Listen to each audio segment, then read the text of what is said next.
Take The Marriage of Figaro, throw in a little improv jazz, a choreographed number to the Mozart classic. What you get is the union between Berklee College of Music and the Boston Conservatory. They're laughing, thankfully. Two of America's top performing arts colleges, which are merging into one. The prenup, I guess we can call it, between the two parties was signed 8 days ago. The marriage becomes official in June of this year, once all the regulatory paperwork has been approved. Here to tell us what the merger means are Roger Brown, president of Berklee College of Music. Roger, it's great to see you again. Congratulations. Thanks. Richard Ortner, president of the Boston Conservatory. Congratulations to you too. Thank you. So it's 8 days. Any regrets yet or no? No regrets. No regrets. We're proud that we got it done. You know, a lot of nonprofits try to pull this off, and we announced that we were exploring it back in June. But we got it done with unanimous approval of both boards, a lot of enthusiasm from students, faculty, and staff. So, what can you do in the future, once this is consummated, to continue the imagery that you couldn't do before? Oh my goodness, the list of things that are available newly to both schools is long and robust. Give me a few. We think immediately about programming for Berklee's gorgeous second campus in Valencia. We think about putting the Conservatory Orchestra or the Honors Quartet with works of new music into Berklee's recording studios. We also think about providing the kind of dance and movement courses for Berklee students that they don't now have, or the music theaters. So Roger, what can you do? You're the have. big boy here. Many more students, much bigger and down. What can you do with him and his operation you couldn't do before? well, you mentioned one of them. We've already approved a new hire, which is a new hip-hop dance teacher who will be residing at the conservatory, but also teaching Berklee students. And what an amazing combination. We didn't have a dance program before. Their music theater program is one of the best in the world, maybe the best, certainly in the top 3. Our students are fascinated by musical theater. We have an alum, Alex Lockamore, who's the music director for Hamilton, the hottest theater production in the world. But he didn't get that. He didn't get the kind of training from us he probably could have used. So with the music theater, that's a great combination. Our online school is itching to develop some courses that are built around dance theater. Is that the largest online music thing? Is that what you told me in the past? Yeah. You know, I asked you, when you guys were here in June, when this was just a glimmer in your eyes, or maybe a little bit more than a glimmer. But so I know it was. Yeah. So I asked you a question, I'll ask you again 6 months in.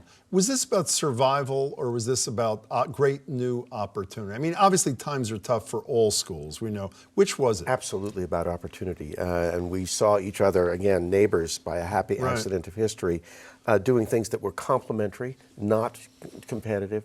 And we thought, can't we open this entire world to pioneer all of the new forms and new musical activity that we know is waiting in the wings? You buying the same deal? Yeah. Agree with them? Absolutely. Well, I think it is about not survival, but thriving, doing something that will be absolutely distinctive.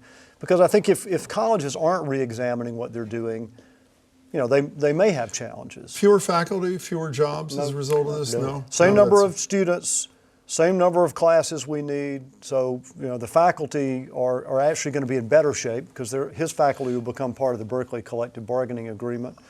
There will be some savings we won't do but one audit, we won't have but one phone system, we won't buy but one subscription to things for our library. But will any of those there'll still be 2 presidents, yes? Yeah.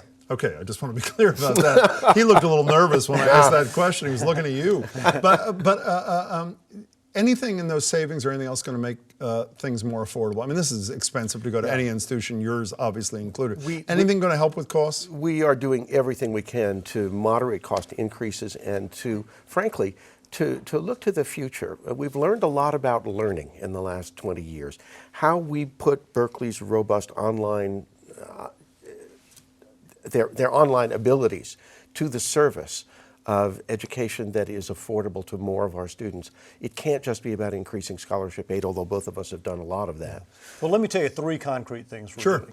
We have MOOCs, massive open online courses that are free, where you can study music theory and harmony and ear training. And if you come to Berklee and pass out of those courses, you don't have to take them, you don't have to pay for them.